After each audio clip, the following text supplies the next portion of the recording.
All right, guys. This is gonna be an interesting one. Somebody's asked if I can check out the black white show. They sent me this link. I think it's, what is it, Ice Cube's show. This is from years ago. They said apparently there are people who are reacting to it, so I can react to it. So, like, I'm curious. I think the premise is that they race swap couples or something. I'm not 100% sure, but we're in for a wild ride. So this is Black White episode 1. Let's see how it goes. My name is Bruno, and I became a black person.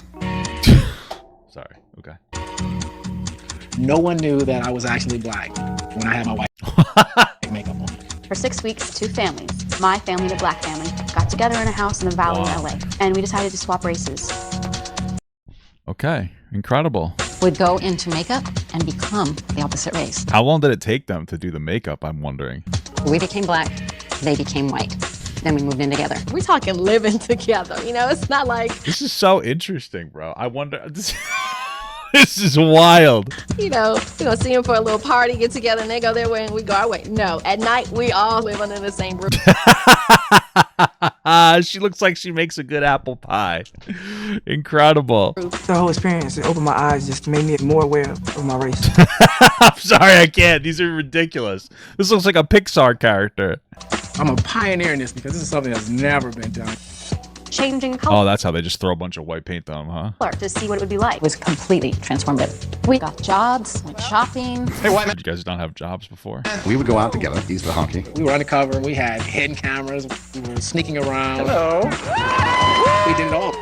Oh man, imagine going to a black church. That could be fun. I just feel like if I went there as a white man, it might be a little off-putting, because I'd be like, oh, what's this guy doing? But if I dressed black, maybe it wouldn't be so bad. We're the Wurgle. This won an Emmy for makeup. That's incredible. A typical Wurgle? white American family. Wurgle? you gotta change. Now they're the Friedmans, right? They can't be the Wurgles anymore. From Santa Monica. I just wanted to really poke. He kind of looks like he looks like he could be black. You know what I mean? Like, he has some features. That's not a bad thing, okay? It's not a good thing either. It's a neutral thing. Don't come at me for that. Shut up. into the issue of race and see if any flames would emerge. My mindset in life See? I get from my father. As an immigrant, Came to this country starting from scratch and demonstrated that you get what you want by working extremely hard. I've never played this game before. I don't know how to play. I was curious to see how the world Is would that Domino's? react to me as Not the kind of Domino's I prefer. a black person. Many times I was shocked. I feel racist. I feel that way every day, brother. We are the Sparks family. We just a typical black family from Atlanta. They got to change their names to like I don't even know, the Goodingtons or something. Like, what's an obnoxious white last name? The Goodingtons, White family here, Vietnamese here, white here, Wow. Mexican here. Very diverse. We're just like the UN, baby. Growing up in Michigan as light-skinned, green eyes, big afro back in the early 70s, it was tough. I had to fight the darker skinned blacks because I was too light. And then I had to fight. That's a little colorism. I've talked to a few Nigerians who will vent frustrations about colorism, especially, and I've heard some of them get frustrated. They'll go to a school with a lot of other black students, and those black students will make fun of them for trying in school sometimes too. It's just interesting. That's anecdotal from the couple of Nigerian people I've talked to, but it's very interesting. It's very unfortunate that anybody would be shamed for doing good in school. You shouldn't be shamed for that, obviously. The whites because I was too dark. So I had racism from both sides. Being white felt different. Very different. Wow, I really putted that one. I was raised in a very liberal home, and my folks were involved with the civil rights movement. So I had compassion for people who have suffered.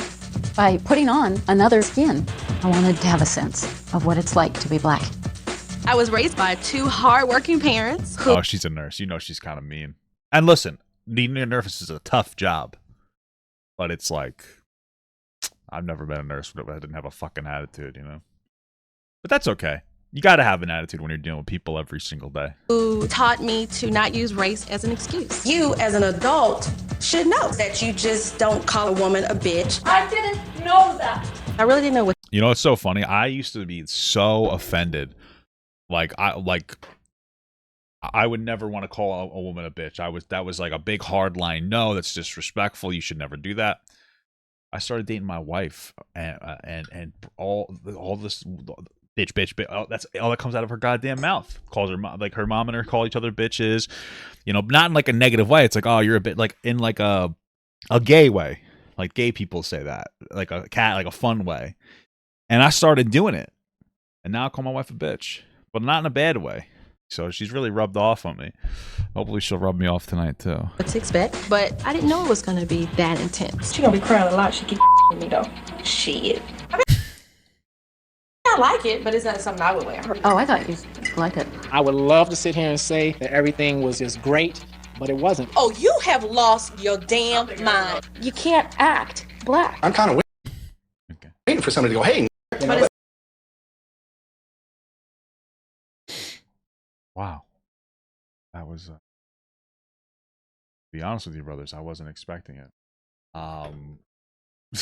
I wasn't expecting that. It's not gonna happen. It's not gonna happen. You know, that word was still, like dynamite. I got angry sometimes. Yeah.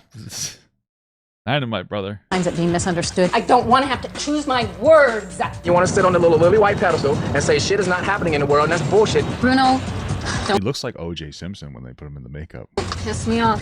What happened between Bruno and myself was really challenging. You have these judgments that I think you have no right to have. I knew we had differences going into the project. I didn't know how great those differences were. What are you going to do about it? I don't know how we're going to make it.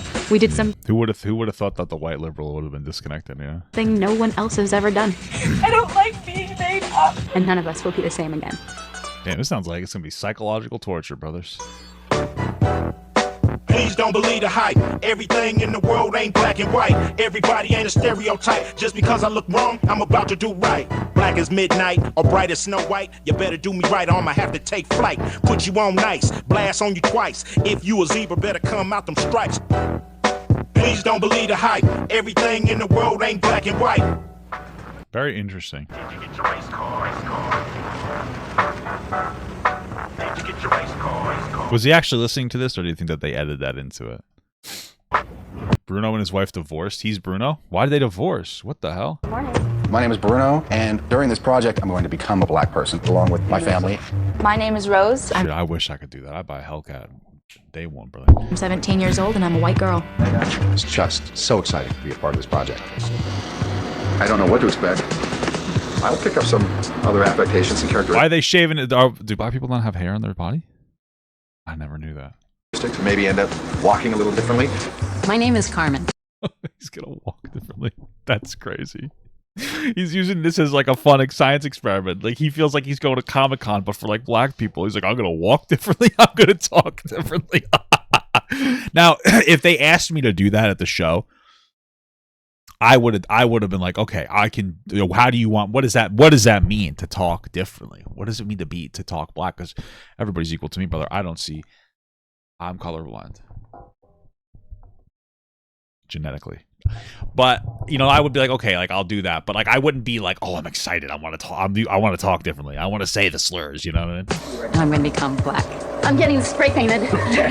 Is that what it was? He was so turned on by his wife, like them making her black. He's like, oh shit, I got the fever. You know what I mean? Is that what happened? And he's like, I got to divorce her because I need that mocha cream. You know? I'm turning black gradually. I'm Brian. I'm 40. I'm going to become a white man. Nice. Still amazed that all those colors make me white. I see That's crazy, dude. browns and blues and greens and reds, but the finished product, I look like a white guy. I'm Nick, and I'm 16, and I'm going to be transformed into a white dude. Transformed. My name is Renee, and by changing the color of my skin, I will be able to see what it's like to be white. Damn, they got. I don't know if I could put stuff in my eyes like that, like the whatever they're called. You know what I mean? Like I've never experienced what it's like to be treated black. I don't know what that means or entails. Your transformation is definitely underway. I get to learn Do they get black names and white names or something too? Do they change their names? just how it feels to go out in the world looking black. In my opinion, it's looking pretty good. Hello, girl. They don't make their titties black. They just. I guess that makes sense to just do like the upper part, but. I look up in the mirror and I'm like, damn, I'm white. Damn, she looks like she could be on Dance Moms or whatever it's called. Like JoJo Siwa's mom right there. Being a former basketball player, I always thought how nice it would be to be able to jump, get off the ground, leap, and slam dunk like these guys can. And there's no doubt about it. This guy It's out of control. This guy is problematic. Blacks are superior. You know, physically, hands down. They're faster, they leap higher, they're just awesome. This just comes off as racist. I think he thinks he's complimenting black people, but it's just, this is wild. Awesome athletes. That's it. We're done. We're finished. Yes, I do look like a white guy. Totally.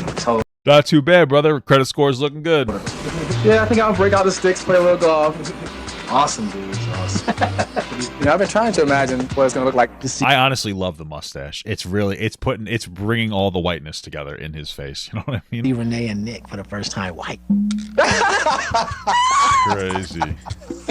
Wow. He needs to go like, wow, that's howdy doody. You know, he has to say stuff like that. You look like oh, look as white as you. Yeah. Talk white. Excuse me, sir. Yeah. Why are you laughing at me? I should be laughing at It's not the heat that'll get you. It's the humidity. you. That is too funny, though. Claire, I hear you know we got some business to take care of. I don't think so. Not my type. Okay, you can't take this the wrong way because remember we're in makeup, but I mean, he don't look anything like a guy that I would be anywhere attracted to. Come on, white girl. Come on, white girl. I don't want to. Come on, white girl. Just a peck. You scared? That was weak. I know. Oh my God, that is so strange. Oh my God, Bruno. I don't know what it is though, but his looks I think the best out of all of them. He looks like fucking O.J. Simpson, but somehow creepier. That's crazy. Oh.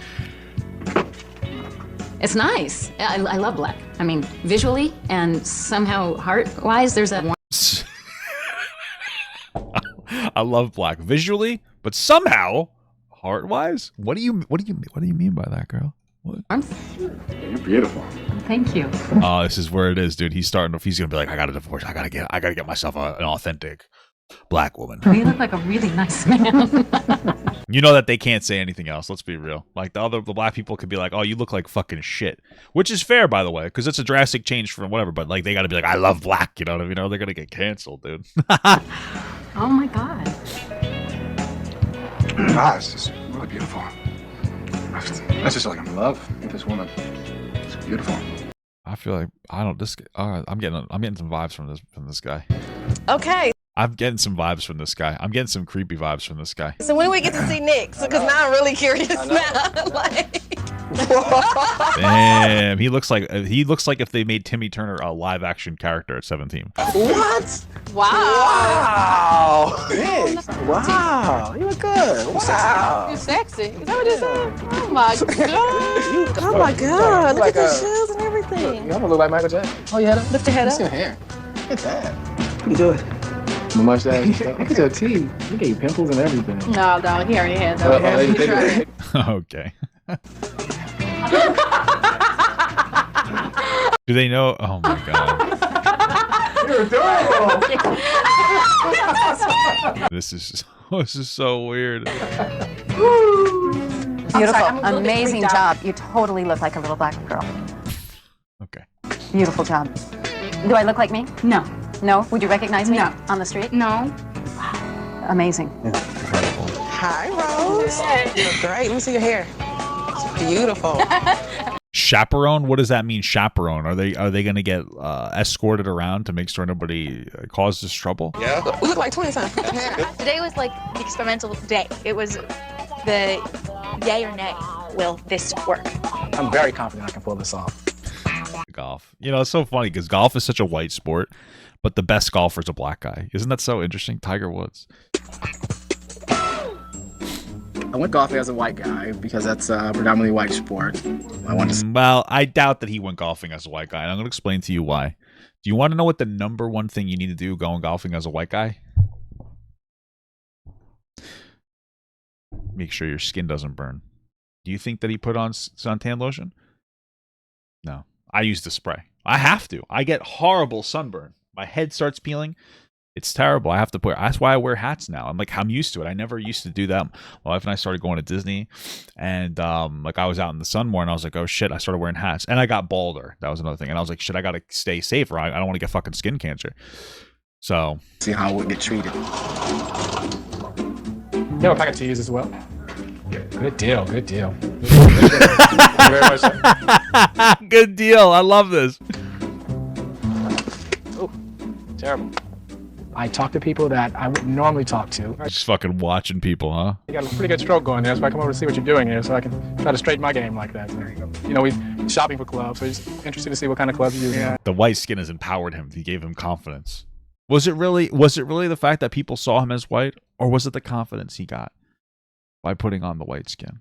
By maybe even not even it has to do with race. Maybe it's just putting on a mask of some sorts, hiding your identity. You know what I mean? I had these custom made at some little shop Just dressed like Freddy Fazbear. up down in Burbank. Oh, okay. I feel very accepted if I was one of their own. Appreciate your time. Like, I mean, on all jokes aside, I wonder if he feels accepted. Like, here's the thing. I don't know him or his life experience or anything, but I wonder, he feeling more accepted. Is that because he looks white to other people? Or is that just because he feels white to other people? Like, he feels like they're not judging him anymore. And I'm not even saying it's one or the other. I mean, maybe it's a mixture between the two. Like, I don't know how often white people will judge a black person just for being black. I don't do that. I honestly, all jokes aside, I don't do that. I just judge you if your pants are sagging. I'm just kidding. But I don't do that, so I don't really know. But I wonder if part of him just like feels like he's more accepted, so he's like putting off a more of a comfortability. If that makes sense. He's just like more comfortable around people. You know, like when I wear women's panties in public, I feel better, so I'm more friendly and people like me more. Thank you for the $10 from XO Breezy. Thank you, Papa Gut. 3 exclamation points. Have a great day with 3 hearts. Thank you so much. Tom, your name? I'm John. John Brian White. White, incredible. Brian White, love it. For my first time as a black girl, I went to South Central. Thank you for the $2 from Michael Fab. Sounds like Obama now. Okay. Going undercover in the black world is amazing. Damn. Sorry. People were talking to me like, my sister. See, Lee was trying to holler. What? Holler means he's trying to go out with you. Oh, really? Yeah. He was liking you, like digging the way you look. No. Look at you trying to get a boyfriend. I never noticed that high heels, they push your foot up and they make your ass. You know what? Cut that. We're not even gonna finish that point. In black makeup, I wasn't like scared. If anything, I was just like, I look black. People regarded me as a black girl. Imagine like looking in the mirror after you woke up. You're like, oh, and you go, just me. You know, that would be. No, I'm just kidding. It was selling. What jobs did they give them? That's what I'm curious about. I need a pair of shoes, so I went shopping. As a white guy, I'm relaxed when I'm shopping. I put on my white makeup and I'm having fun. Well, you got to go to the New Balance. I literally just wear New Balance. So that's white shoes. Okay. Really, it's more dad shoes, I think, more than anything else. Any questions for you? I like these two here. Okay. Kind of like that one. Yeah, it looked like she had a black chaperone. I have no idea why. Maybe because she's a minor. Honestly, it might just be because she's a minor. Maybe they'll do the same thing with the boy too, like the young man. Better. What size do you wear? 11. And then the most amazing thing happened. The guy actually took my foot and put it in the shoe and put a shoehorn in the back to make sure my foot slide in. That feels good. I've never had that before. I don't want that. Is that something that they don't like? Where does he usually go shopping for shoes? This kind of shoes should be pretty comfortable right from the start. I have never in my life had someone, they come out and give me my shoe, but I've never had anyone actually unlace it, open it, shoehorn the back, and slide my foot into the shoe. That honestly might just be the shoe place you're going to. You typically go, because I'm imagining that he didn't go to the same shoe store that he normally goes to. He probably went to a different shoe store. So is this what the white guys get? This is all the benefits they get? It's never happened to me black in 40 years. What? I mean, again, I'm asking, what shoe store did you go to? Because I've never had that happen either. You know where I used to get shoes? Fucking Payless. Now I get them from like the big and tall, like the DXL stores, because they don't have my size. I have a 14 4E, so I need a bigger foot size. But like they don't do that there. I've never been to a place that would do that. And if I was, I would say leave me the fuck alone, like, but politely. I could try my own shoes on, you know. Or maybe he could tell that the guy's black and he was like scared, so he decided to walk around and put the shoe on for him so that he wouldn't steal it. And that's not something a black person would ever do. But this guy in this scenario is racist. Okay. So, good save, Papa Gut. First time I go and buy shoes as white, I have it done. I was like, wow, the possibilities are endless. Yeah, I've had that plenty of times, and I'm like, oh yeah, see, I think it was just a place that with Macy's done that before. Yeah, I was with the Payless. Oh, it's for golf shoes. Yeah, isn't golf like kind of a little annoying upper class? My mom did golf for like a year. She was annoying as shit during that year. Funny enough, she's annoying after and before that as well, but Over the next several weeks, my family is going to be living with the white family. I'll have the opportunity to discuss the experiences that I have with the family that I'll be living with. Damn, what are they gonna eat? That's what I'm thinking. Or saw the camera. That's a good that's a good point. I wonder what the cameras look like because they said that they were hidden, so they might not have been like cameras. They might be like, you know, on, I don't know, some part of your body. But if they have a legitimate camera walking around, people are obviously going to treat you better. So actual black people. My expectations of living with a white family, I was just hoping going in that they were nice. I'm just hoping that they use a face cloth instead of just put the soap right up their ass. You know what I mean? Because listen, I don't even have bars of soap, to be honest with you. I use a loofah. My wife and I have different loofahs. So it's so funny because my wife bought us both like the sponge, the ball sponge. You know what I'm talking about. We have two of them. We have one that's pink and one is blue. Like, we're a little bit traditional like that. And my wife goes, how did you like your new blue, like, sponge or loofah or whatever you call it? And I was like, I don't even know what you're talking about. I just grabbed the one that's closest to me. Like, I just grabbed the one that's closest in the shower because there's like two little hooks. We have that little small box caddy. So, and she's like, oh, well, I put the blue one closer to you because I knew you weren't going to fucking pay attention. And you're just going to grab the first one you saw. It's so funny. It's like, wow, we really know each other so well. It's incredible. They were clean. I'm pretty much open-minded. Just like, okay, let's just see what happened. Oh my God, guys. Oh my God, this is it. We're meeting them. Home, sweet home. I'd use a pink one. I don't care. I have no idea what it's going to be like to live with a black family. I have the sense that I'm heading into something difficult and profound. I think everybody was trying to size each other when we walked through the door. You know, see how their reaction was when they saw us. Were they pleased or? I feel like it would have been less uncomfortable if they all just met outside. Like, oh, we're gonna stop outside. We're gonna meet outside. Shake hands. Oh, hello, sir. My fucking arm jiggled. Ew. Hello, sir. You know. Displeased or scared. Hi, how you doing? Good. Very good. Thank you. He went in for the kiss, dude. He's thirsting, brother. He's thirsting. When we first met, it was kind of... He's got a fetish. You know what I mean? Like, there's people, like, there are white guys who date black women because they just either prefer black women or, like, they don't care about skin color. And then there's guys that date black women because they have some kind of... They have something in them that's like racist, you know what I mean? It's like the difference between dating a thick woman versus like being a feeder. Like, it's the difference between having a preference versus having like a fetish, like a feeder fetish. Like, you might like big girls, but there's the guys that want to feed these girls. Like, oh yeah, you're nasty. That's what they're thinking. They're like, oh, you're disgusting, because they want to feed fat women and then they think it's disgusting, and they get turned on by that thought. Intense. And a basketball. We saw That's all new for everyone. The nerves of not knowing what to expect. Moving into a house with a family we didn't know. By the way, you know that they screened these people and made sure that they were the least, like, they were just not congruent at all together. You fucking know that they did that on purpose. That's the thing, okay? So I know, you know, as we move forward in the story, keep in mind that they specifically picked the characteristics and mannerisms of these two individual families to present a particular story. In a home we weren't familiar with. I like to come when I'm getting ready to cook, the kitchen's clean, the dishes. Renee seems very strong-minded, very clear about what she thinks. Somebody uses the kitchen. That's cool. When they're done, they walk out. It should be just like they came in. Bruno, he seemed like he was a pretty grounded guy. Thought, you know, yeah, I would hang out with Bruno. How'd you guys, when you first saw each other, what'd you think? That was intense. Yeah. Was it? I would have been like, God damn, it took us 2 hours to put that fucking makeup on. They made me take it right off. Walked in, and he's this beautiful, warm black man. Fell in love with him. Ding, ding. Well, when I first met Carmen, I thought, she's weird. She seemed kind of emotional. She seems like she does yoga, you know? Nick is very introspective. He was the quiet one of the bunch. Blocking the door. We don't want the black people stealing anything. Oh my God.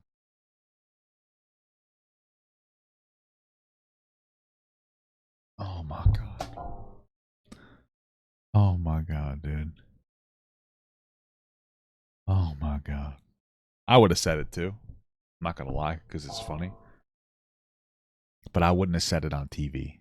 I would have kept my jokes to myself. You know what I mean? Because it's like there's a time and a place. And this is not the time nor the place. My mom and Bruno don't exactly spend a lot of time with black people, so I think I'm a little nervous that they might say the wrong thing. First thing we had to do was teach each other how to pass as the members of the... You know that the black family's saying some racist shit to white people, but funny racism about white people, but they're not going to show it. You know what I mean? Because they like that's going to be a little bit of the narrative is going to be like, look at these ignorant white people. You know that they're saying the same shit, and you should. That's the fun of the. I know what these what people say all the time behind closed doors. I know you motherfuckers are making fun of everybody. I know that I'm not. You're all the same. Okay, so the other race. We're gonna help you. You expect me to believe that black families aren't making fun of fucking white people? Get the fuck out of here. Get out of here. I know that you are. Other walk the walk and talk the talk. I know because I stalk black families. I'm kidding. I'm kidding. All right, so we got to help y'all pass black. Yeah. I was figuring I'd walk in and just basically high five everybody. Oh. I figured I'd walk in with a boombox on my shoulder. Just what the fuck? Oh, hell no. High fiving everybody. That's funny. No, I keep thinking there's something in the walk. Don't you think there's just some kind of, let's say, the walk? You know, I think that's more of an Asian thing because they use a wok to cook food. But thinking kind of, and how about a white guy, sort of more straight, whereas a black was sort of like just a little bit of roll. That's not really bad. It's just sort of not really bad. You know, kind of. And you know the biggest thing is somebody come up to you, his hand, keep it in the middle because we don't want none of this touching. We don't touch. Just come in. Can it close thing or just it can be open? You know, white guys come and hug like this, like this, straight up and that's true. I do hug like that. He's actually right. down, nothing to block. All men do that. But I only hug women. I don't hug men because that's gay. Except for gay men. I'll hug gay men because gay men are kind of like women. But not in an offensive way. Like, that's not me and being insulting. Like, every gay guy wants to hug. So I hug gay guys. I'm like, okay, that's their nice greeting. Like, you know what I mean? They rather hug. I'll shake your hand if you want. So, like, I have a gay cousin. And I shake his hand. Right? Because he's like, you know, he's the boy in the relationship. But then we hug afterwards. So the handshake and hug. And then he has a gay boyfriend. And we hug. Because, you know, he's like the girl. But in a good way. Like, that's not bad, right? At least that's how I look at it. Whatever you like. Like, I just, you know, and then my wife has a gay best. We have a lot of gays in the family. Oh, shit. My wife's gay best friend. We hug. Because he's like the girl. And then his husband, I think we just hug. I don't remember. I'll tell you next time we greet. And then my wife's brother, we handshake and hug. So yeah, there's a lot of gay people. There's nothing wrong with that at all. So yeah, okay. Oh, man, do Oh my God. Yeah. Do we really want to be like saying, okay, so that's what most black people do, therefore I should do it to blend in? Because I know that like all of us I mean, I guess. I mean, listen, if the black people are telling you. are trying to learn about the other race, but it's so much in like the language of stereotype. I don't know yet if I'm going to feel comfortable putting on an act. I'm comfortable being me. I don't want to just be sending out Yeah. I just want to make sure my stream is doing all right. People saying there's lag on it. bullshit. It's all about pulling it off. Somebody say what's up, just say what's up. Don't ask them what they do. Would that take you a little bit I'm aback? asking what they do. Why? Yeah, a little bit. So there is a difference in the black and white. Yeah, Much more because I open. see white women just come up to me and it's like, what's she want? Why is she bothering me? Why is she asking me all these damn questions? That's my mom. That's my mom doing that. My mom talks to everybody in public. She bothers everybody. It's incredible, and it's so interesting that like that's what my mother does, and that's nice to her, and it is nice. It's nice. Like somebody's like, hey, how are you? She'll talk to anybody in the line, waiting a little bit. She'll make chatter. What's funny about that though is I fucking hate it. So I would never do that. But that's nice to me. I think I'm being nice when I don't talk to you. My mom thinks she's being nice when you do talk to somebody. And I feel like as generations go on, people get like a little more isolated and they change what they think is considered like nice versus not nice. I think it's interesting. Oh, some black people be like, damn, why you want to know all that? Why you all in my business? I think I asked too many questions. No. I mean, just don't go in there friendly, highly ho neighbor. You know, that's curious. Generally humbly. Yeah, very curious. So I do a lot of things that everybody don't do. I'll give you all the white things that you do, and then you'll say curious. A tornado coming by. A white person coming behind it in a truck. Now it's a legitimate profession called storm chasing. I'm not chasing the storm. You know what I'm saying? You're laughing because you know it's true. It is a little bit true. I don't know what it is. That's white. Is it your sense that blacks generally look down on whites? No, we don't look down on you. It's just your nature is to be more curious than ours. Your nature. It's so weird. That's a little racist, but I don't care. It's interesting. Nature is to, if you hear a noise, to find out what the noise is. We hear noise, we get away from the noise, and we're worried about what the noise is later. That's true. You want to know why black people feel that way? Because in every horror movie, they always die first. So They know what happens when you're curious about that goddamn noise. Also, in every horror movie, why do the white people stick around? You know, how many horror movies are there where they're just like, no, goodbye, they just left and everything would be fine? I don't know. Probably all of them.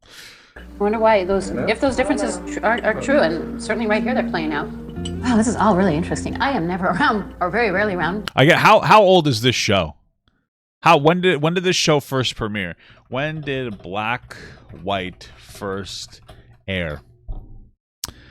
2006. So we're 18 years later. So obviously things are different culturally. I was only 16. Oh my god, I was 16 in 2006. I'm fucking old. Black people. Really? Yeah, and to have Shit, I wonder if I'll be alive in like the year 3000. No. What fucking year are we in? 2100. I was like, 2099, 3000. I wonder if I'll be around in like 2100. And then I was like, and I'll be, I was born in the 1900s. You know, that would be fucking crazy. That's fucking wild. Were we supposed to coach you all, or ask? She doesn't have to do that because I know how to adapt and get along with white people. Why? Because that's something that I learned to do, because white people are the ones I had to deal with when I had to interview for a job. Me too, because I grew up in a pretty black area. It's cool. I think that's why black people love me. The good ones, at least. They love me a lot. They like me a lot. I fit in. I'm a silly white guy. Anything, you know, I know how to communicate with them to get what I want. We interact with whites. It sounded like malicious. It's like scary. Daily. Black culture has to conform to white society to make it. Yeah, it's gonna be fun. It's gonna be fun. I think white society created black culture, through like different forms of systemic oppressions. Because I heard this was interesting. I think it was Thomas Sowell. I was like looking at it. It kind of makes sense that there's like some mannerisms in like black culture, right? Come from like, you know, white, like southern white areas. You know, like some of the way that some people speak, you know. So It's gonna be fun. Yeah. We are in for something. We are in for something.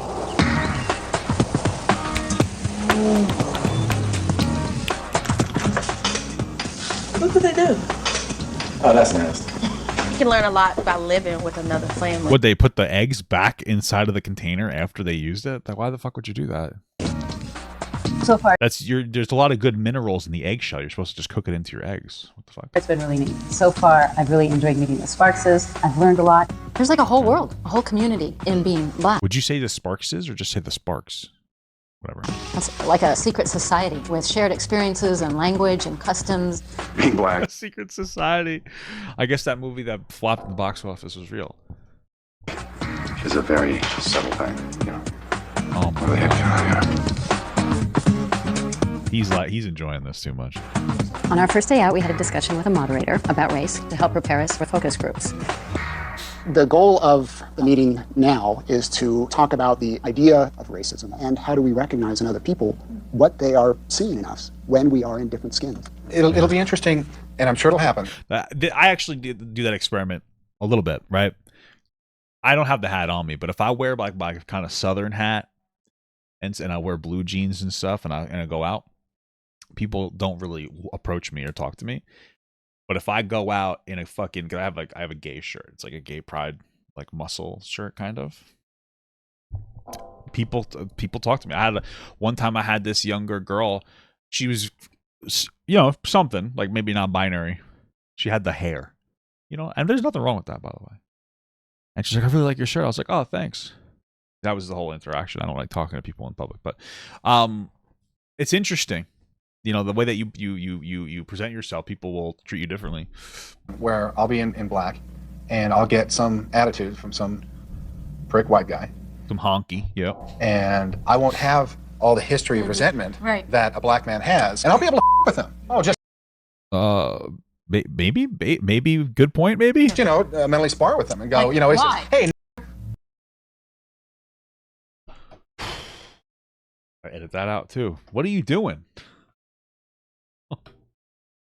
He was building up the courage the whole day for that one. He was building up the courage for that whole day. God damn. You know, I won't get angry. I'll just kind of smile to myself and go, wow, I just don't say it again. Say that. Why do you need to go that? Why do you got to take it to that degree? You know, it reminds me of a quote. It reminds me of a quote is don't ask, it's easier to ask God for forgiveness than permission, right? You know, if you're going to do that in the moment, wait for the moment to happen and do it. Don't do it in the focus group as if you're asking permission. Oh my God.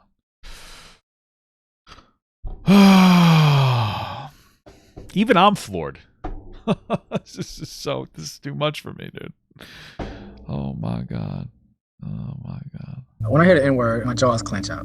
It resonates with me, and I know it's just a word, but what I had to go through growing up, that word still gets me. It's powerful. I feel you, man. I just that shit's fucked up. No one's gonna just strictly come up and say, hey, or anything like that. Oh, I gotta censor him too, just for the video. Because that kind of racism is really not there today. Now it's more, we won't get the positions that we're qualified for, or we won't get the service that everybody else get. But I think that Rose, hopefully you tip the same. I don't know. I've heard bad stories. Okay. And Carmen and Bruno is going to get a lot more out of this than we will, because of the fact that white don't have to go through the day-to-day small things that you never think about. Like if I go into the mall as a black man, I'm going to be looked at. Right. Or follow. Really? Shit. I know. See, here's the thing. I know exactly what it's like to be black, because in the mall I go to, there's this Asian store in there. And it's interesting. The front of the store has all these really cool, like Dragon Ball Z character statues, like 6 feet tall and One Piece and all that stuff. And then you go in, and it's basically just like an Asian convenience store. First time I went in there with my wife, and we were looking around at stuff, and I swear to God, we're going up and down, and we're going up the aisles. Some Asian guys just following us, pretending to sort stuff behind it. And I'm just like, wow, like I can't believe that I'm getting followed in the store. So I told my wife, I was like, you go that way, I go this way. And we just kind of we just did one of those, and it startled the guy, and it was funny, just like not at him, away from him, to split up. But I was just like, damn, that's so weird. What if we're at a gathering, all of us are having dinner together, and there are pretty much equal blacks and whites, and then the whites leave and y'all start jiving. Jiving, incredible. See, that's white. That's very white. Is it really? No, get down, mama. That's pass the grits and chicken. That's John. Oh my God. I'm surprised this isn't like a Dave Chappelle sketch, Today, Carmen and I are going to be black people in a focus group of all black people. It'll be a panel of black people talking about race and racism. I feel totally confident that no one will be aware of the fact that... I would just go in the opposite direction. I would just say nothing's racist. Be like a real piece of shit, Mahonky. Bruno walked in before me. I came in as the last participant. He looks darker this time. To this all black. I feel like this guy can tell. He can sniff it out. Thank you so much for the $2 from Michael Pham. Apologies on behalf of my parents' generation. Incredible. Panel. I felt nervous. Like, are they going to accept that I'm black? And it was scary. It was great. I don't know. It doesn't look as good anymore. For some reason, this guy looks more. He looks a little bit more like, pardon my my ignorance, like more of like a Hinduish looking guy. Am I wrong? I knew that Brian was behind the two-way mirror, and he had given me some advice on how to be black. He told me to sort of just kick back, don't have great posture, lean to one side, and I don't have great posture because my back hurts all the time. So if I sit directly on my butt, it's uncomfortable. So I do one of these. You know what I mean? Like I sit on like my hip, like I'm like one of those. Oh, it feels actually amazing that I'm doing it now, because I went to this theater thing for my wife's friend, a good friend of hers, is in the theater, so we went to that, and it was actually a good show. It was like a smaller show. It was at a Jewish center. It was so interesting. It was very interesting. Anyway, smaller show, good show, but it was like 3 hours long. I'm like, God damn, like I'm not a theater guy. Like I could do an hour and a half of theater and be like entertained, but I was like, God damn, I'm sweating, my ass hurts, my back hurts because I threw my back out the weekend before. I was feeling better, but not perfect. I got a salon pause on. I'm stinking up the joint. It was a whole, and they don't even put the heat on. You know how the Jewish people are. They're like always cold, I could say it. I'm Jewish. I got to make sure that YouTube knows so they don't give me a ban. All right. But anyway, that's always this is always warm. Stop it. Slouch in the chair. I was mindful of not being overly inquisitive. What do you see today as the biggest difference between being black and white in America. You know what I saw in 2006? Black people were mean to Wayne Brady. I loved Wayne Brady. I think he's so funny. When I think of white people, I think ethnocentric. Yeah. Very much like my way of saying things is the best, most correct way. And anything that's different than that, you know. I think that's just. I feel like that's just male behavior. That's just male behavior, thinking that you like everything that you think is the best. I don't want to get to know. It's assimilation. You know, it's kind of like as long as we assimilate and do what they do, we're okay. But if we're kind of like off on the side doing our own little thing, you might be a little bit intimidating. Seems like that's just the way it is. I wonder what the thing is that they're referring to. This world is dominated by white people, and I don't think That's it's any true. way that we'll ever be considered equal. Because they just talk at you. I disagree. Anyway, I'm a grown man. You have them talk. Hey, get over there. Hey, get this. Pick that up. Let me tell you something, brother. I've talked to black people, white people, old people talk at you. Old people and stupid people talk at you. They're just trying to info dump onto you. They're really just trying to get you to talk about. The only time that they're accepting anything that you say is when it's about them. Well, so like that's not white people. That's everybody. Fucking old people talk at you. They think that they know something about the world that you don't. They might. Or selfish people. They're just like talking at you and they let you talk to like try to engage with like the conversation to like spur a new topic for them to talk about. Right. The only time they ask about you is like when they're like, you guys plan on going on vacation? Like, oh, not really. Oh, I am. I'm going here. Blah, blah, blah, and they won't shut the fuck up about it. You know what I mean? Hey, get over here. You know, it's like, wait, I'm a man. You don't even talk to the kids like that. There's a world there that I got to have an eye-opening view of. It was pretty amazing and very enlightening to experience just a taste of what it's like for the black world. You know, there's a lot of controversy about the N-word and who can use it, or whether it should be. This guy thinks he can use it all. Who has experienced an intentional attempt to disrespect you by using that term? That's what I'm trying to get at. Oh, yeah. Have you had experiences like that? Yeah, I used to work as a doorman at a. Oh my God.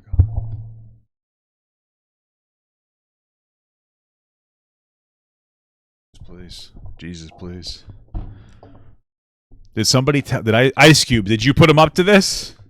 Oh my God.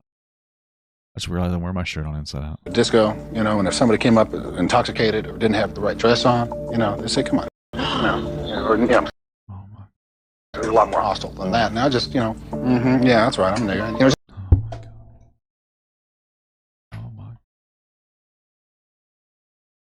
My God.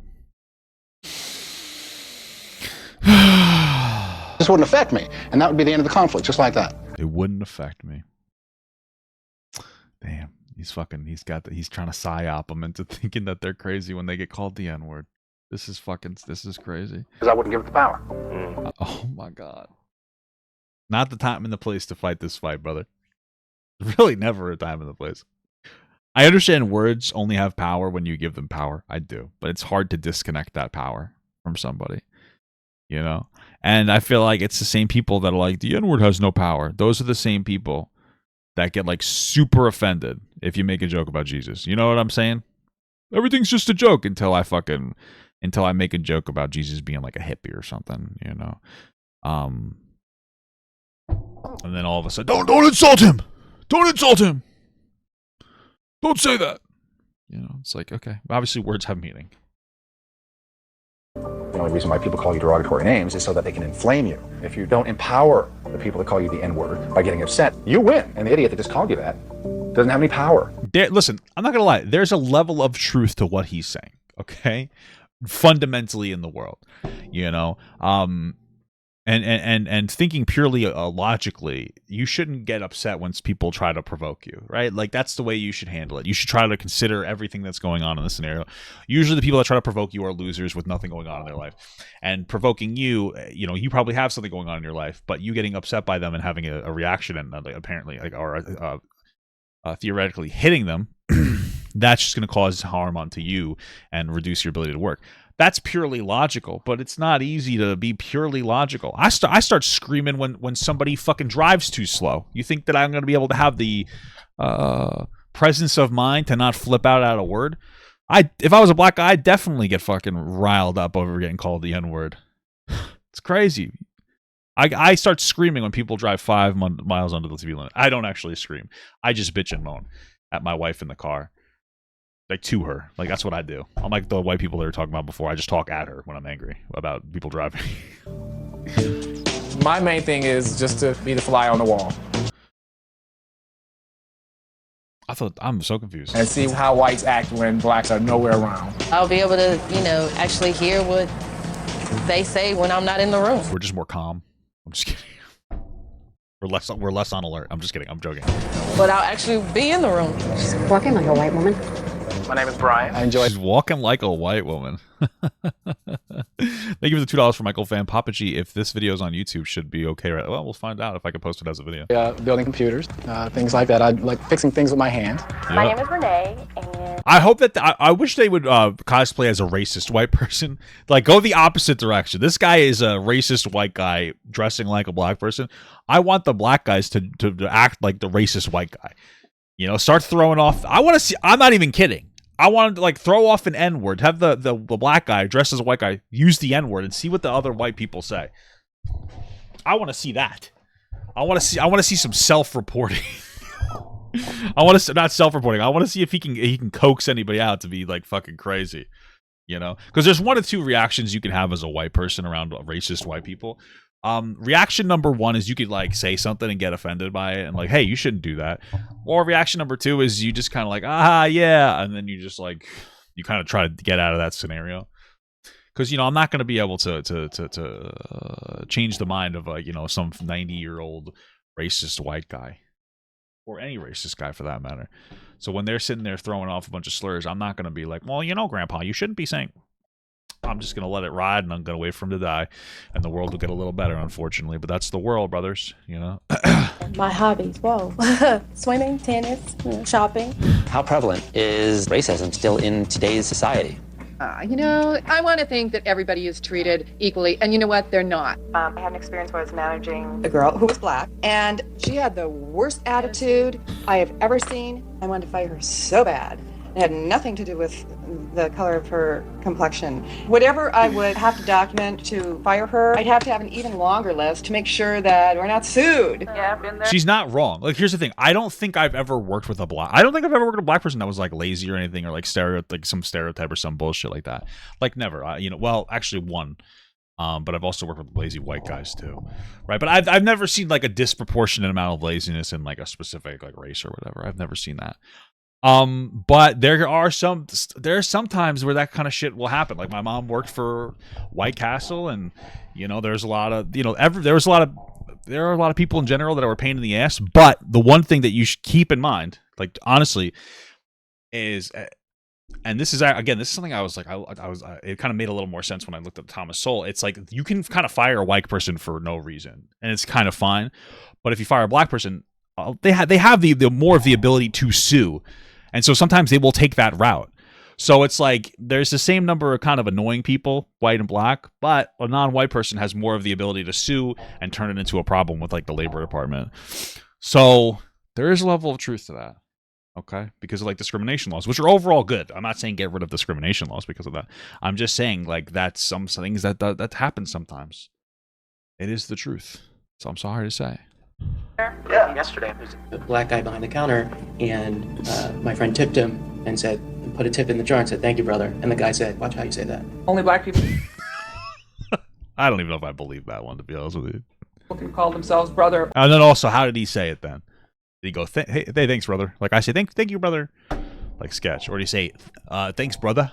Was he trying to put a little twang on it? Because it seemed like a lot of the white people in this time really like to throw some twang on everything. Or even the N-word. I don't look at a black person and say, I want to do harm. And sometimes there's these innate things that I think have been taught that, I shake someone's hand that's black and my instinct is to wipe it or something. What the fuck? Never had that instinct. Now with COVID, I have that instinct, I guess, but not for black people. I'll just use hand sanitizer if I shake someone's hand, or I'll wash my hands, because now I'm very sensitive to that kind of stuff through COVID. But pre-COVID, what the fuck? That's crazy, dude. That's crazy.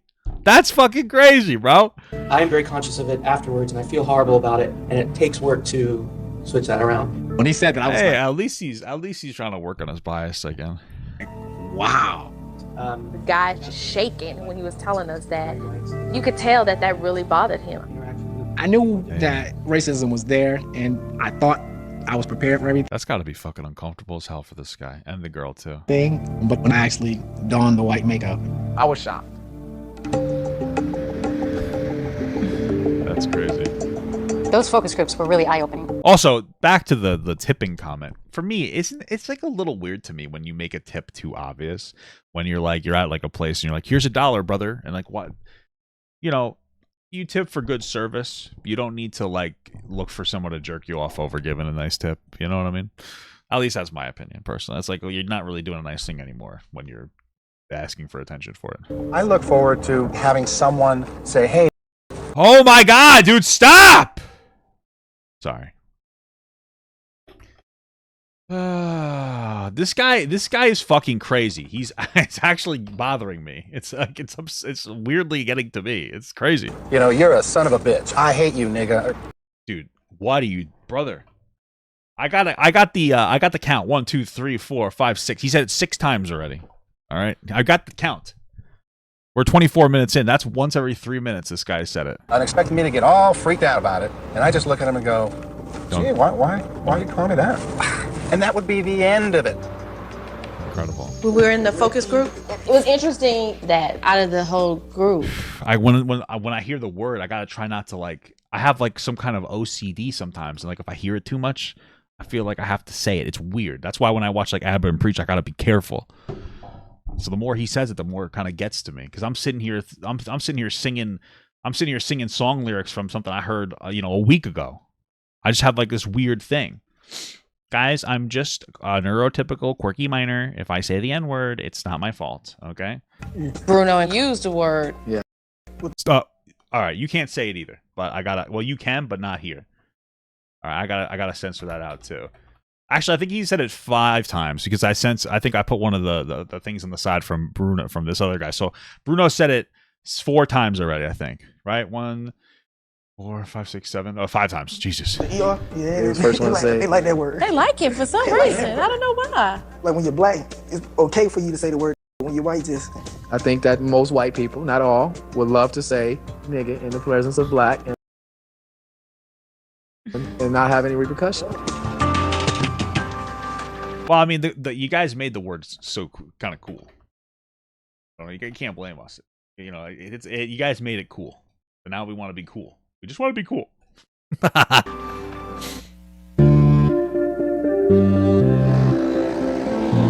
Hey. Now that we've got the basic knowing where we are and who the sparks are, I feel I can totally focus on the black perspective on issues of race. Very curious to see if I am reacted to differently as black Bruno than I am as white Bruno. Yeah. I'm in this project to see if black people are just the same as white people. By becoming a black girl, I want to... I feel like they cut that out of context. I feel like she didn't say it the way that it's communicated. Like, black people... I don't know. You know what I'm saying? I'm in this project to see if black people are just the same as white people. I feel like there was more there. They did a little jump cut. I feel like they did her dirty on that one. Becoming a black girl, I want to see if I can identify with other black kids and learn about their culture. Today, I'm going out to look for a job as a white Brian in an all-white community. I would like to see it will be easier for me as a white man to get a job because I'm white. But when they see me, they'll see likeness. It'll be easier for me to fit in. I think there was a study done that says that like everybody of every race is like sees other people of the same race as more human than like another race, regardless of whether there's like white to white or black to black. But then after they meet somebody and they get to know them a little bit, that disappears, you know. Hey, you must be Brian. Brian. You're here for an interview. I sure am. All right, well, let me just take you over to a table, and then we'll get you to fill out some stuff. Leo's Bar is an all-white neighborhood, and I would like to be the bartender because alcohol brings out the truth. Okay. Do you have a license, sir? If you're a bartender, if black was brought up in a white surrounding when the patrons are drunk, I think it's much different than sober. Oh, no shit. It's gonna get wild, brother. Especially with bald white guys. I don't know what it is about being bald and racist, but my biggest struggle, okay? You don't have a job now. You haven't had a criminal record. We need to do a background check on you. No, I'm just kidding. I'm just, thrilled you guys interviewing me. Give me the chance for this. Well, once you're on, you're part of the family. Okay, I like that. Right. I got the job. Imagine they got the job and then he took off the makeup. He says, "Just kidding, I'm black," and everybody's like, "Oh my god!" And the woman fainted. You know what I mean? Like, how fucking crazy would that be? Thank you for this opportunity. And I promise I won't let you down. Oh, I know you won't. I know you won't. I know you won't. They told me welcome to the. Thank you for $2, Michael fam. To be honest, the series was inherent bias via the creator. Probably, it's still interesting. I wonder how much of it is bias and how much of it's real. I think it's an interesting thing to look at. Like now, it was back in like 2000. Well, people are saying 2004. but I looked it up 2006, whatever. Back 20 years ago, I feel like this was also a very different society. Like, we're looking through it through a 2024 lens, where I would argue that there's less racism now than there was back then, or at least it's changed a bit. So it's interesting to look back through this, but this white guy keeps consistently over and over again saying the N-word's just a word. That's an ignorant thing. So like, it's ignorant. I wouldn't call it necessarily active racism, but it's ignorant. You know what I mean? So it's still a little bit of racism going on. Family. They knew I was white when they said, "Welcome to the family." I'm in the Leo family. I'm in the Leo family. So I'm white now, so I'm in there. All right, so they had him go for a sports bar job. Today I went to the mall and I met Duran and Poetry, who are in charge of a slam poetry class. They knew that I was white, but I was still You couldn't pay me to do a fucking slam poetry class. in black makeup. You know anything about that poetry tip? No. We teach poetry workshop. There's so many beautiful poems. I feel like they're really holding this girl's hand. That's the most interesting part about this. That's something interesting about it. Maybe we just haven't seen much of the white guy, the white kid, at all, or the black kid dressed as a white kid. But from what we're seeing so far, it seems like they're really like holding her hand through this whole process. Out there, but they're not performed right. We teach performance and writing skills. I like to write poetry, and I've never learned how to. Because this was like, they know she's white, so there's like it seems like she's always chaperoned. I wonder why. I've written it myself. If you write poetry, we're like, oh, you're in the house. I'm really excited about taking this poetry class because I want to know what it's like to be black. I want to immerse myself in the culture. Do you have any poems Like in my head? Or in your head, or do you have... I say just go on a Carnival cruise. I hear good things. I hear good things. Or down that you would have memorized, only because the first class, at least, right, we're gonna have everybody like read something, or at least, and So we can see where you are. what we need to work on. Wow. And it's easier if you have it memorized. I've got an assignment and I'm downright feeling intimidated. I've never tried to do slam poetry. It's scary for me to know that. Is she 15? I thought she was 17. That could be it. It could be that. Like, that would make sense. The reason I brought up like the young boy, like we haven't seen him, so I want to see if he would be chaperoned the same. That's why, because I haven't seen him. That's the thing. They might just be because they're kids. But I haven't seen anything from him. I guess he's just boring. He was a boring all little poopy head. I've got so much potential to fail. Anything that'll like speak about you or something that you can memorize. Well, I can always do one tonight and just work on it. It'll have to be memorized. Yeah. Okay. And written.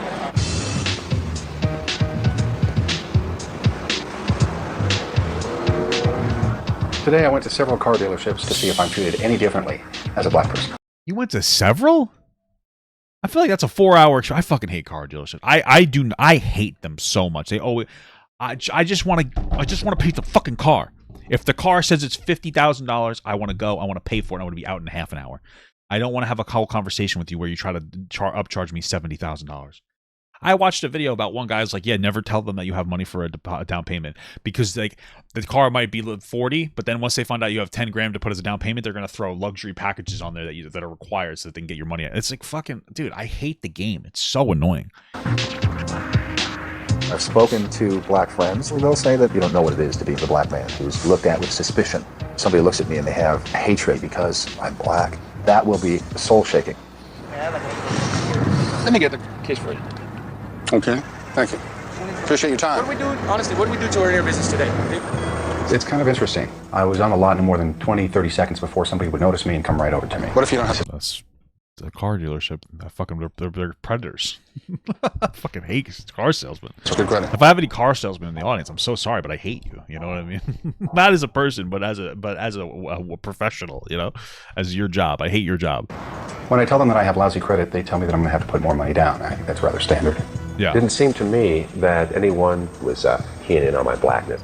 In general, I got excellent service, and I'm finding that I'm treated exactly the same, whether I'm black or whether I'm white. I feel like a car dealership was not the best place to do this, because they're sharks. They're trying to sell you a car. I would say like go to a restaurant or something is better. Not a car dealership, but that's just me.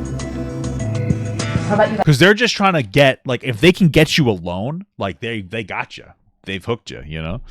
What have you learned so I far? learned a lot. I learned that, as a black man, I buy my shoes. They just hand me the shoe and say, here, try it on. But my first day as a white guy, go and buy some shoes. They take my foot and put it in the shoe. Yeah, I feel like that's just the difference in establishment that you went to. especially since I think that those were like golf shoes that you were going for. So it's going to be a little bit more, preppy, I'll say. I bought golf shoes out of a golf pro shop before. Didn't happen. So, I mean, I'm not saying... Oh, or maybe it was the same shop. Okay. I mean, that it doesn't necessarily mean that every shop has the same rules. But if he's gone to a different of the same shop, you'd think that they'd have to have... They generally have the same standard. So that actually might be true in that case. Unless they have the camera following around. But I think they're hidden cameras. But... Michael Pham, $2. Thank you, brother. That's why for wife was CarMax or Tesla. Is Tesla good about that? I never even thought about that. Maybe we'll just use like do something like that. That it always happens, but it was just my first time, and I was like, wow. At the car dealership, as a black man, what I experienced is I'm getting the reaction from people that I usually get as white Bruno. And are you going to say the N-word somehow? That's telling me a lot. From what I hear from you, I don't feel that you're getting experiences that I go through on a daily. Bruno's been white all his life until these last few days, so he doesn't know what to look for or what to expect. If you're not used... Yeah, I mean, listen, this gets into like a complicated conversation, and there's literally no way to know how much of it is and isn't true. There's two factors here in society.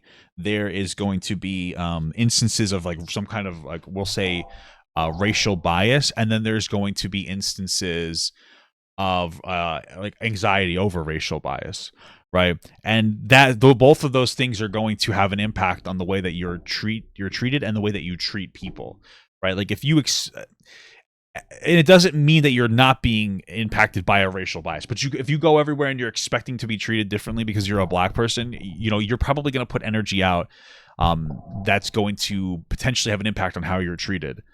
You might be more standoffish because you expect them to be standoffish. It's a psychological thing where, like, if you expect somebody to treat you a certain way, you treat them a certain way first, so that you have more control of the situation. Or you might just be like legitimate racism. There's so much going on there. I'm not saying that he's not experiencing anything. I'm saying that like getting built up to expect every instance or interaction to have to be negative in some capacity is going to make a higher chance of those interactions being negative in general. It's the same thing. Like if I took it to like fat people, and I was like, oh, if a fat person expects to be treated poorly because they're fat everywhere they go, they're going to have put an energy out into the world that's going to make them potentially be treated more poorly. They're going to carry themselves differently. That doesn't mean that they're not being treated differently by other people. But there's two sides to this. A lot of it's just like, there's different perspectives. It's very loaded. Thank you for the $2 from Miss My Dad. Thank you. Just do it in your daily life, then you're not going to look for it. And that's all it takes is a couple of negative experiences for your brain to process information that way. And it's a safety mechanism. But it's like for women, like women are like, oh, I'm afraid of men. It's like all it takes is like one or two guys to fuck you over, and like now you're afraid of men. And now every time you interact with a man, you're going to be afraid, and you're going to put an energy out into the world that's going to be more standoffish, and it's a defense mechanism, right? So yes, it's self-fulfilling prophecy. It's just a very complicated kind of a thing, and it's not even necessarily a bad thing. It's like a safety metric. Like, let's say a black guy's only had a bad interaction with 2 white people out of the 50 they've ever interacted with. Those experiences could have been so bad that they put a hard line up so that they don't get hurt to some like insane amount that could be truly destructive to them. So there's just a lot going on, Absolutely. Just because you have on black makeup. I just think the little things that you never think about is always on our mind as black men. What I totally believe is it's the individual, regardless of whether he's white or black. I'm going to come as Bruno as a black man, okay? And I'm going to show everybody courtesy. I'm going to deal with life the way Bruno does, and I'm going to appear black. My theory is... Like Bruno Mars? It starts with, personal responsibility. You get out of life what you put into it. I come from a place of not expecting. Again, like both of them are different levels of correct, I think. To be assaulted by racism. And maybe that's a huge difference. They're so aware of the fact. This guy's still kind of racist. He's using every excuse to say the N-word, but that doesn't mean that all of his points are bad, just to be clear. They are black, and that they are separate, and they are different. Well, you said, you guys are going to get a lot more out of this than I am, because, you're going to be black, and I'm going to be white. Right. Okay, well, you said it was going to happen. So far, I'm kind of waiting for somebody to go, hey.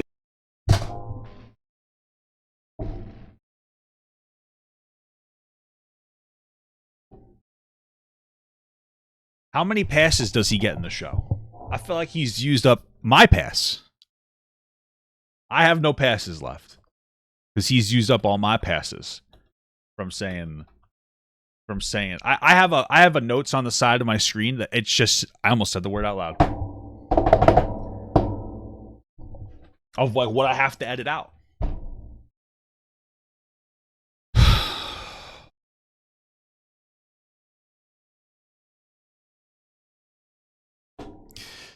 Okay. What I was going to say is that the white Bruno might be there's also an aspect of it that Bruno might be so insistent that he's not getting treated differently that he's ignoring certain things that are happening because he wants to prove a point. Jesus Christ, man. You know, It's not gonna happen. It's not But gonna it's, happen. you know, like It's not you gonna said. happen. I really don't think that Bruno is getting the black experience yet, and I'm not sure if He's he's going trying. to ever open his mind to it. He's trying. He's trying, brother. He's doing his best. You're saying you think you know that I started to experience something. I'm telling you, no.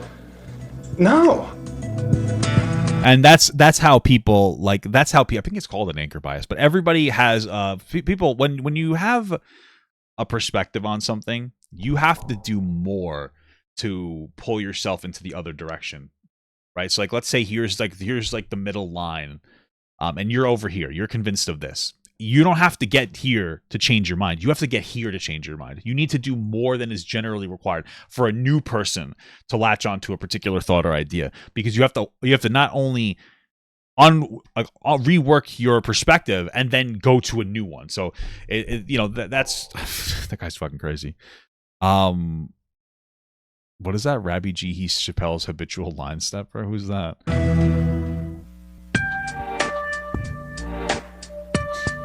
Thank you for the $2 again. Going to a poetry thing, and I don't Who the fuck is this guy? What are you talking about? have anything memorized yet, and I would have liked to. Or am I Rabbi Gut? Oh, I think that's what you're calling me, Rabbi Gut. He's Chappelle's habitual line stepper. Okay, That's not so good. If I needed to write a poem and memorize it. I really love words. I do, and to me, you can never have enough adjectives. I want everybody to introduce themselves and tell me your favorite entertainer. My name is Latoya Higg. All right, here we go. This is what you're talking about. Escalated to the point where, my man got too familiar and I ended up having to whip his ass, man, because, he would step across the line. Okay. Habitually. He's a habitual line stepper. Now I understand what you're saying. I thought you were referencing someone named Rabbi G, but I'm the Rabbi G. I'm Rabbi Gut. That's funny. My favorite artist is Mary J. Blige. My name is Shariba. Shit, Mary J. Blige is good as hell. And my favorite entertainer is Prince. Hey, blessed. I'm an avid Michael Jackson fan. My name is Jonathan. My favorite performer is Dave Chappelle. My name is Rose, and my favorite entertainer, I kind of love the Cranberries. Is that like the Wiggles or the Cranberries? Who the fuck are the Cranberries? I used to like Motown a lot. I used to like the Temptations a lot. What the fuck are the Cranberries? Oh my god, what the? Oh my god. They know she's white. What the fuck is this? The Cranberries. I think that this person invented non-binary. Who the fuck is that? Oh my god.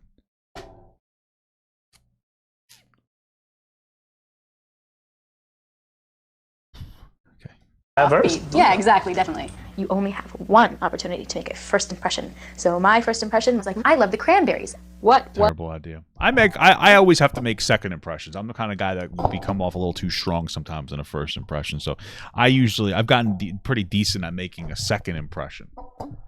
So. Was that? Whenever we do our poems, we have to stand up. Okay? I don't know how to face this. I'm standing in the mirror faceless. My mom is at my shoulder telling me he's doing a rap. To escape this. There's so many far before me with war life stories of prison and death. I'll take a deep ass breath. What is this that torments my existence? That removes I fucking hate slam poetry. It makes me cringe so much. joy in every single instance. Am I doing Whoa. Who got the idea that I was ready for this? I felt like a lamb in a lion's den. I'm racist. Always down for my black people, though sometimes they be acting so evil. Unbelievable how my patience remains. What happened? At times I feel the alien blood runs through trying to watch a movie or? These veins, and this thought sustains. The alien is me. These people rock, and they're speaking about being black from their heart of hearts. And I'm She's actually crying about it. That's crazy. hoping to God that this sounds black. Okay. Here we go. I got a rap for I'm a black girl in a white world. Please help me. They're not down with the swirl. They always hating, never dating. Because at one time when I was in middle school, a black girl asked me out to date, and then I said no, but it wasn't because she's black. I was just not interested and kind of embarrassed and nervous. I think she was a grade lower than me, and I didn't want to think people think I was weird. That's my that's my rap story. That's my rap story. Is that incredible or what? Did I pass the vibe? A vibe check. Is this also? This is a legitimate question. To all my black viewers, is this the whitest thing you've ever seen? Holding up a MacBook to read lyrics off of? Is that the whitest thing you know? Thank you. Many words, my life, the so simple complexities of a human psyche. To even relish in my thoughts of romantic stride, my skin to his, my touch returned, a mutual I can't do this. I can't do this. I can't do this. Is worse than that guy saying the N-word 6 times. 7 times. Sorry, he says it 7 times. So Bruno has an N-word count of 7. This is worse than that. Elation of want and reciprocal acceptability and performance. A ritual so profound, the taste of sex. The sorry. Body flush with hot and sticky fantastic. A basket of Hot and sticky fantastic does sound like a Nicki Minaj lyric. I'm just gonna be real with you. unbroken fruit, a dripping bouquet of red, ripe woman. The pulp of the soul spread lavishly over the human chemistry.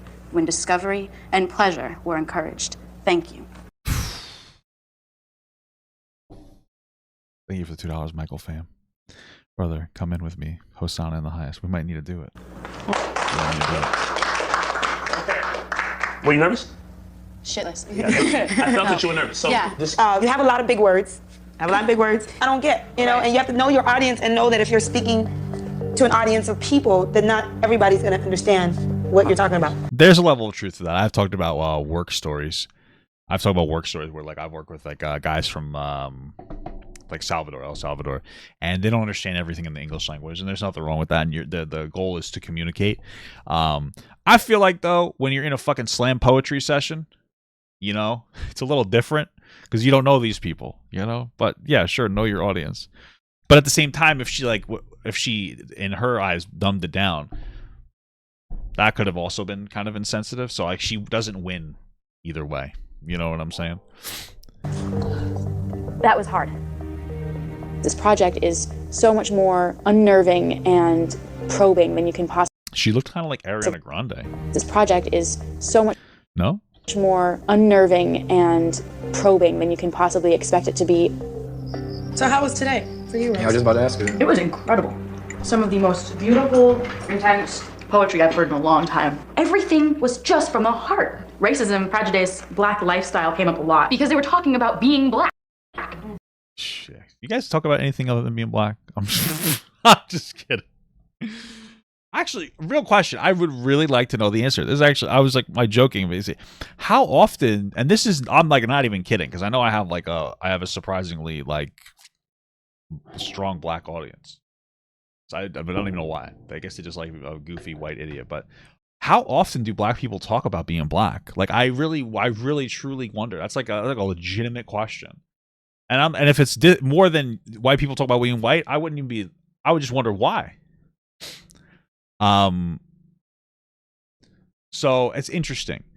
All right, I'm back from the little break. I had to go, you know, my yard guy, the lawn guy came, and he said I could pay him next week, but I like, you know, I like squaring everything off right away.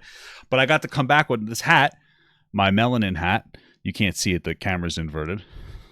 We're ready for it, baby. Let's go.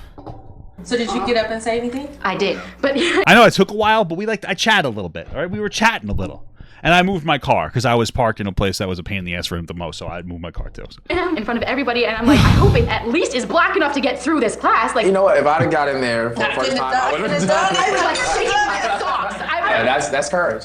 Rose has a good head on her shoulder, and I think Bruno can take a page from Rose's book. And yeah, but you know, men are just racist, right? Like, men are just kind of racist. Women, not really. If a woman is racist, that's more concerning than a guy being racist, because I feel like it's almost encoded in us. Learn. That is one place I do not want to get found out. Like, oh really? Oh yeah, no. The only way I feel okay being in there is if I work my ass off. They're doing You something. feel like they incredible would there. really like. I don't feel like that would be respectful of me. I don't know how I'm feeling right now because I want to strike up friendships. And if something went wrong, like if they found out that I was white, somebody's not going to feel cool about it. I don't want to go in there again and do what I did. Just don't. Fair enough. I don't know what I did with my phone. I have to go find it. Sorry, I feel like I had to get my phone. You know, in case my wife's in trouble or something. Sorry. Okay. Let's continue. My dad is always talking about how whites are treated differently than black people. But my generation now, we really don't see all that. We just see people. As long as you're cool with us, then we cool with you. Oh my goodness, check it out. Oh my God. Wow, amazing. I'm gonna be white today, so I wanna go and do something only white kids do. What is that? Today I'm going to etiquette class with Nick to see how well he blends in with Is that something white people do in etiquette class? white kids. Nice to meet you, Claudia. Why is my Claudia thing- Rose, nice to meet you. Nice to meet you, Rose. Hi, I'm Claudia. Nice Nick. to meet you. Nick. Etiquette, actually, it's not just rules, it's the way Now I'm having technical difficulties with my mouth. Let's hope there's no more technical difficulties. There might be a delay for the audio a little bit, though. I'm sorry. it's the way you behave, the way you're going to be accepted. Basically, it teaches you know how to eat at fancy restaurants and how to greet people and be polite. I want to I just don't remember ever doing an etiquette class as a white person. see you pretend to eat your soup. Pretend you're really eating. This is just not white behavior. Does anybody actually do this? Like what white people? I mean, I'm sure there's some white people who do etiquette classes, but this is the most how to eat your soup correctly. Get the fuck out of here! All right, when they give me multiple spoons or forks for something, I just use any random one. Like it serves one purpose. Eating. Pretend you're really Yes. Okay, you eat from the inside to the outside. Yeah. Jeez, I'm not supposed to. Remember, when your mom used to feed you, it was like this? Yes. Okay, you guys are grown-ups now. I actually don't think. What the hell are you talking about? The only thing I learned is that when you use a spoon to feed somebody, you put it in their mouth and then you angle it up like with the roundness of the spoon, so you don't you know. This is rich people behavior, yeah. Nick is enjoying himself at all. I know that you were still acting like yourself, and you do have a real vernacular that's quite, like, I mean, at least stereotypically black. Is that racist? I'm always gonna be myself. Yeah, you're not going to be working with how you act, as in, like, enunciating and stuff like that. I can't act white. You can't. Okay, so that's your opinion? I mean, you can't. I just don't, you know. I mean, that's probably a positive mindset to have. You know, when you start differentiating between acting black and acting white, you know, I feel like that's how harmful stereotypes start to come off. So I don't really see no point into this racism thing. You know, I'm not the racist person, so all that stuff doesn't really matter to me. So what's kind of your, like, goal for this, then? that's Just fair. a pass. Just to pass? I mean, that makes sense. There's probably they probably got paid to do it. So mom and dad are probably like, hey, listen, we're getting paid to act. We're getting paid to act white, brother. So I'm here for the fun. I'm here to goon.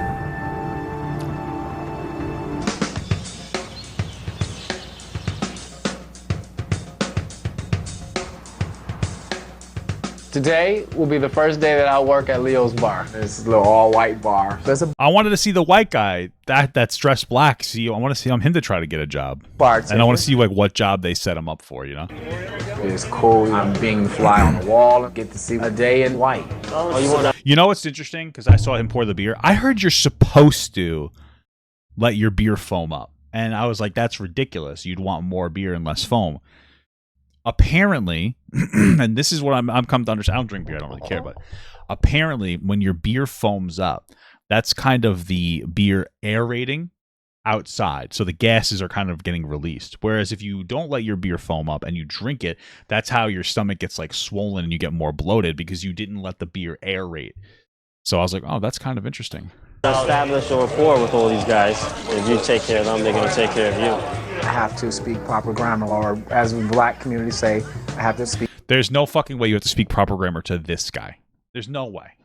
There's no fucking way. White. Yes, see? Okay, I'm going to watch you. I think they're going to think he's gay, honestly. I think the way that he... Be a real regular, right? Then I got into some conversation with a guy. There you go. It was so easy because they thought I was so white up in there. I just asked him a simple question. What is the neighborhood like? Yeah, this is pretty much a white area, so you won't have any problems. Oh, okay. Fit right in. I grew up in this neighborhood, and this is one of the last somewhat unaffected bastions of middle-class Caucasian America. Oh my god. Oh my god. You know, I wonder how that conversation went. I wonder if they prompted him to say something. What he said was racist regardless, but I wonder if this guy gave off some tones of like, hey, you could be racist around me. You know, that's what like I like that's when I talk to Italians, I give them that tone because I know a lot of they're all racist. So I'll say that and they'll be like, oh, and they'll start, you know, I'm just fucking around. But damn, man, that's crazy. Bastions. Listen, I understand not liking poor people. I don't like poor people. I know that you've gone through a lot. Don't like you. Leave me alone. But the white thing, that I don't get. Okay? I don't get. That's fucking crazy. I understand a bastion of middle class. Hey, you know, it's a good middle class neighborhood, blah, blah, blah. But that white part, brother, that's devious. It's diabolical. That's crazy. Inside Los Angeles. Nice quiet community. Most of the cities around this area have changed What happened? significantly. This is the one that's almost like it's been insulated for some reason. Wow, I kind of got that feel when I came through this neighborhood. And the neighbors wanted to stay that way. Exactly. You know, it makes me like legitimately think, do you think that they tried to pick a more racist area? I have no idea to like do this. I have no idea. Do you think that they tried to find a place that maybe was a little bit more racist? Or, you know, and there's nothing necessarily wrong with that, but I wonder if this is indicative of like America, the tone of America back then, or if this was like an area that was more, I don't know.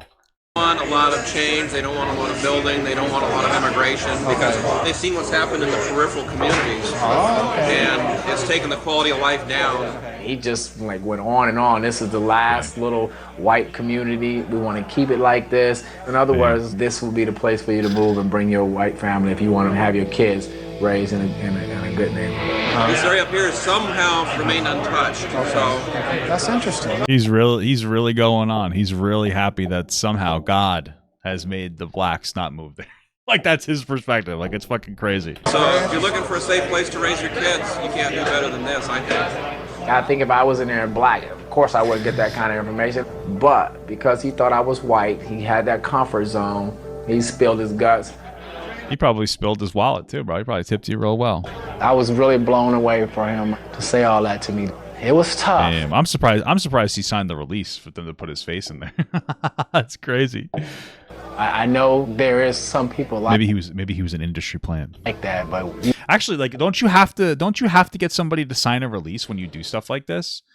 Because I see all the time that they'll blur people's faces out when they don't sign a release form. So wouldn't they have to get that guy to sign a release? So one of two things. Either one, that guy did not give a fuck. He was just like, yep, I'm racist and suck my dick, which is possible. Or two, that's a plant. I'm just saying, like, and maybe I'm wrong about that, but I'm pretty sure you have to get people to sign releases for these things to show their face specifically. You want to think of this as a much better place.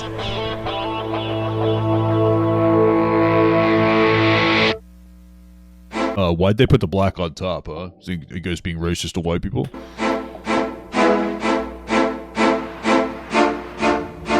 What I hope will happen for us today, Bruno, is... Oh, they can lie. So you're saying that maybe they asked for it, but like they didn't, they got the release, but like the guy didn't think that all the racist shit would be on there? Yeah, that's interesting. I want to walk down the street, you and I as black guys, and I want a white woman to clutch the purse real quick or not look at you when you try to say hello. And I want to be in the store and I want security to, you know, snoop around. Bruno tries to make light of my experiences of racism. It's very important to me that he sees what blacks deal with on a daily basis. My buddy from... A lot of casual just saying saying blacks, you know what I mean? Like... and whites. It's so interesting people used to speak like that. One that I played ball with, Scott. And he's 6'7", a big guy, and black. And he says, I've never experienced racism. Don't say it. Racism. I don't want to, you know, go away like... I wonder how much of their conversation focuses around this, or versus how much of that they're showing us of like, Bruno just being an ignorant fuck, you know? That guy just looking for racism. He just walks into a place. To be honest, I think it's a mixture. Yeah. I think when somebody reacts to you in a certain way, you do kind of look for it, and you never know why they're reacting to you in that way. Maybe they do hate black people, or maybe they just, you know, their husband slapped them that morning. He's not really necessarily wrong. The only issue with Bruno's perspective, outside of him bombarding us with the N-word, is that he is very firm that he doesn't think any of it could be racist. And that's where I disagree. But the idea that if you're looking for something, you will find it, that is true. Like if you're going around and I could do the same thing. People don't treat me amazing everywhere. Some people are rude to me. If I feel like, oh, it's because I'm a man, or oh, it's because I'm fat. That's a good one. Or because I have a small dick.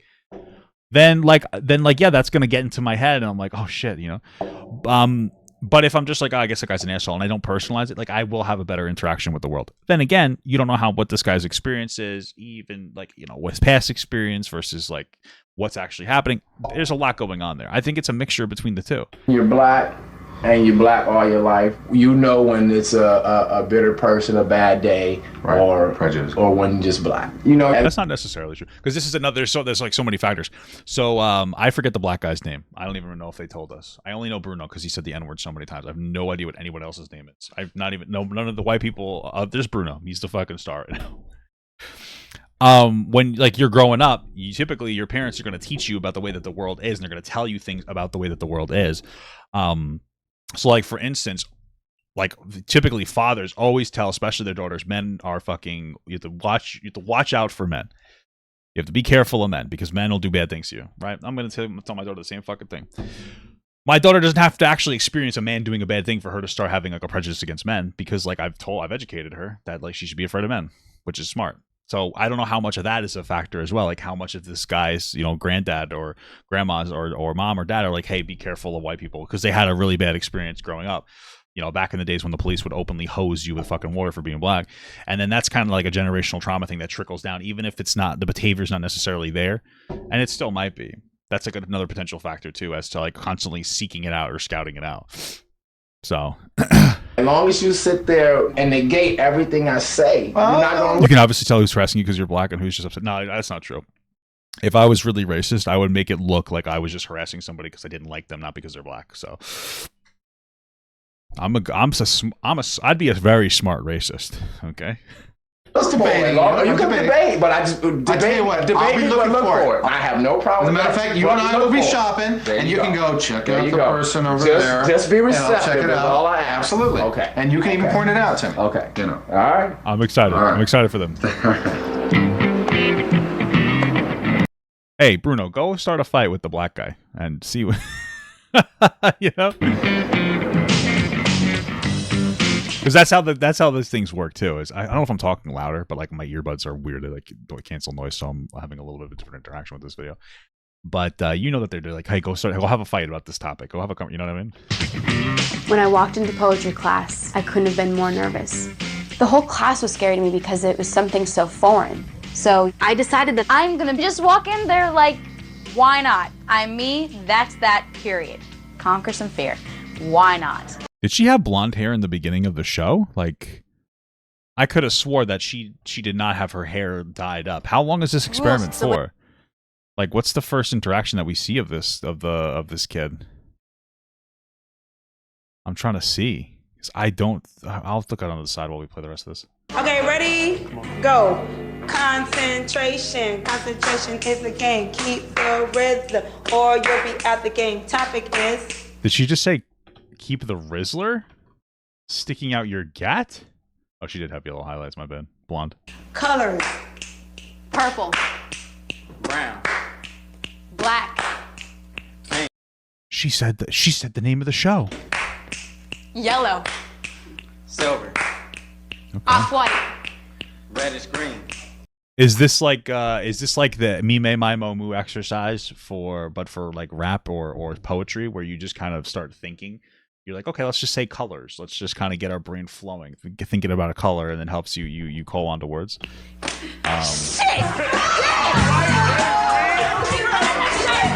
When I was young, my family didn't want me to date a white woman. They changed as the years progressed, but part of me still has hesitation when a white woman first meets me. I feel that, brother. I feel that. I'm not about to go into a place and pretend. I don't, though, because my mom never said like don't date black women.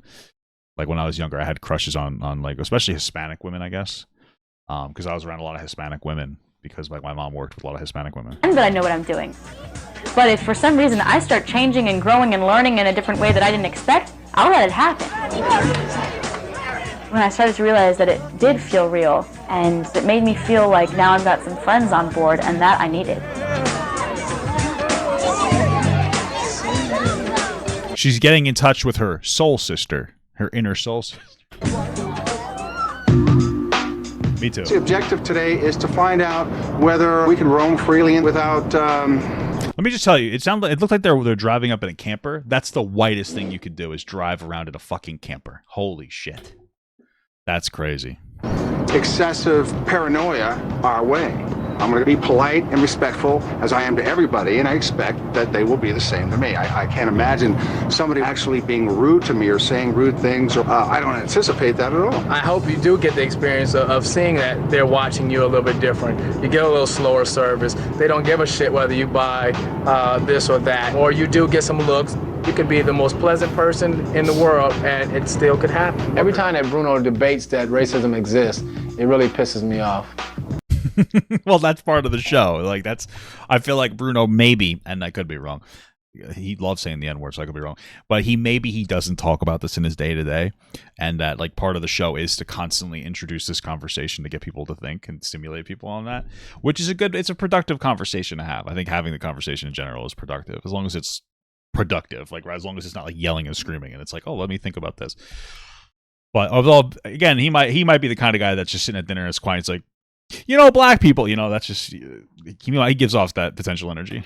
You'll see how I approach life as I walk into the store, and we'll see if somebody blows me off and how I handle it. That's bullshit. Damn, I'd probably come if somebody blew me off, bro. You're sitting there and you want to sit on the little lily white pedestal and say shit is not happening in the world, and that's bullshit. I hear you. I know it's out there, but I'm trying to enlighten you on the fact that you have to approach life in a certain way and not expect. When I tell you about my life, it's so funny because I think that they're both right in like to a degree, and like it's very rare that there is an absolute one prescription for every situation that's going on. If you say it's a bad day when I tell you that someone doesn't acknowledge my existence, or if I speak, they don't speak, everybody have a shitty day on that particular day that nobody wants to speak, or I don't get good service, or it takes them too long to deal with me because I'm black. I've been black for damn 41 years almost.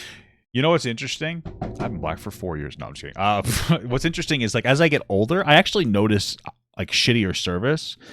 And I wonder if it's me. Like I start to get self-conscious. Like, am I doing something wrong to piss these people off, to make them a shitty service? Or maybe people are tired of working and doing service jobs because they're not getting as many tips. Because during COVID, I feel like people got tipped more because the people had like a lot of more money because they were giving out so much money. Maybe I'm disconnected, but or maybe people are just like kind of tired of shit, or maybe the restaurants are cutting staff to a point where like service is slower. I don't know. But it makes me self-conscious, and I wonder, like, what am I doing? Is it because I'm a man? Is it because I'm a scary fucking 6'4" bearded man wearing a fucking, a John Deere tractor hat or something? Like, I know when I'm being bullshitted because I'm black, or when somebody having a bad day, and that's the thing that you won't grasp or you won't understand because you want to debate every goddamn thing that we sit up in here and say, and we. I mean, listen, not for nothing. I would say. Because I don't like Bruno's excessive use of the N-word. But I think to me, that's kind of the point. And I don't know, maybe this is just the way I approach things. If you're not willing to stand firm on your perspective, I feel like you're weak. So for him to debate it, and I like that they're both going back and forth, right? That's how change happens. People aren't just going to accept some kind of reality that they have no understanding of, Just trying to help you get the experience, but you won't get it. We'll see what happens. I'm all eyes and all ears.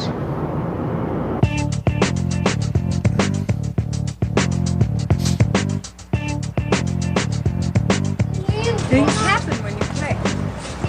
See that? Did you see that? What happened? She looked and ran over. Oh, I didn't see that. Yeah. Well, she looked and ran over. Just the little things. Yeah.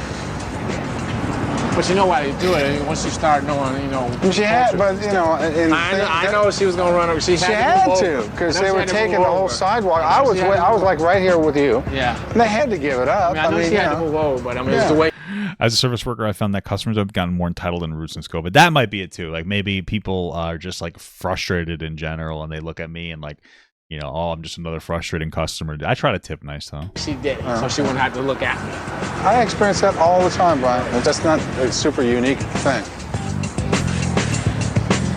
I wonder what the tone was watching this. Like there are probably so many situations where I would have like agreed with Bruno, but like a black guy might have been like, no, I saw that too. And like I wouldn't be able to see it. She's not going to be afraid of the black guy though, because she's a fat white woman, right? So if anything, you know what I'm saying. You know what I'm saying. And I looked at her and she looked right at me. You know something? Did she look at you too? She probably wanted that BBC, brother. You know how that is. Okay. I was looking. When we had like 3 seconds of eye contact. That's a long time.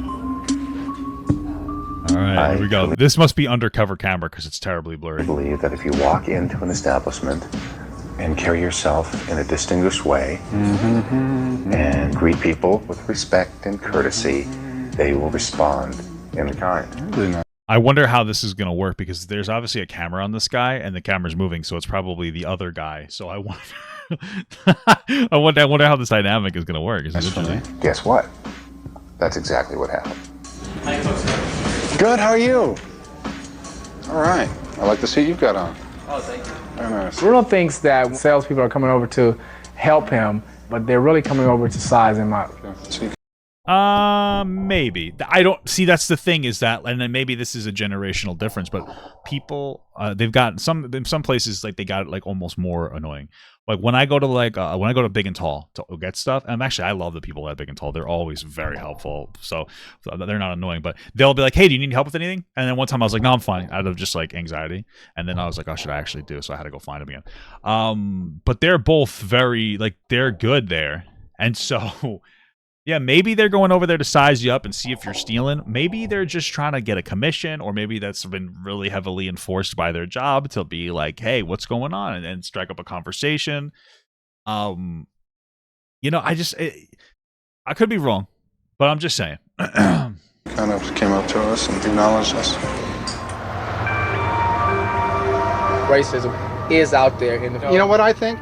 I think from your reaction today, you're looking for it. I'm not looking for it. That is true. He's looking for it. That doesn't mean that it's not there. Like, just because he's looking for it doesn't mean that it doesn't exist, but he's looking for it.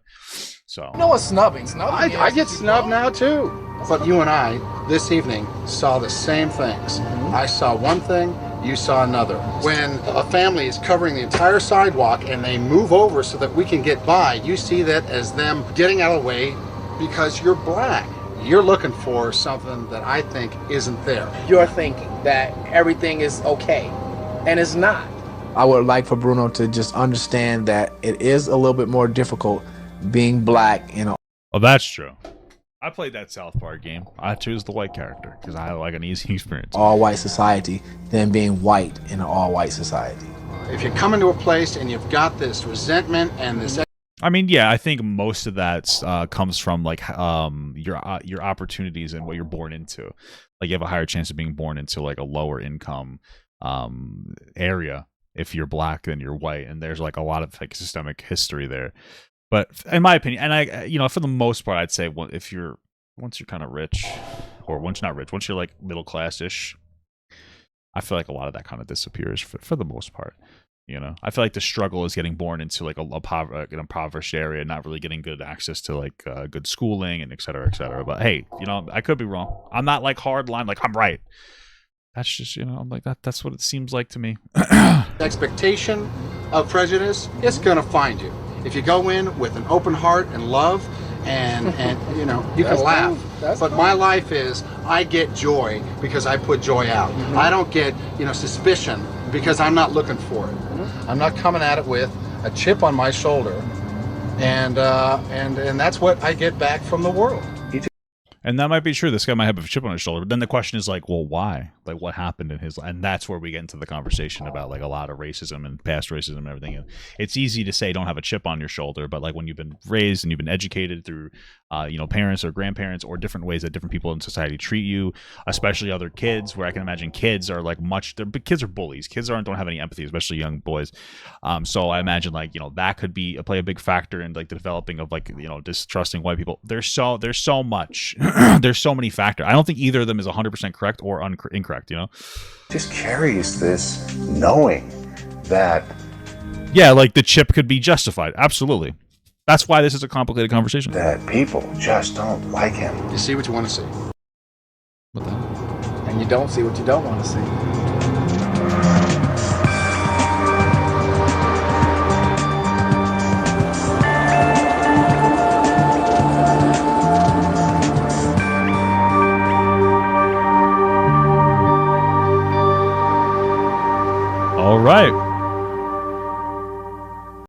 Well, that was part 1, and it certainly was interesting.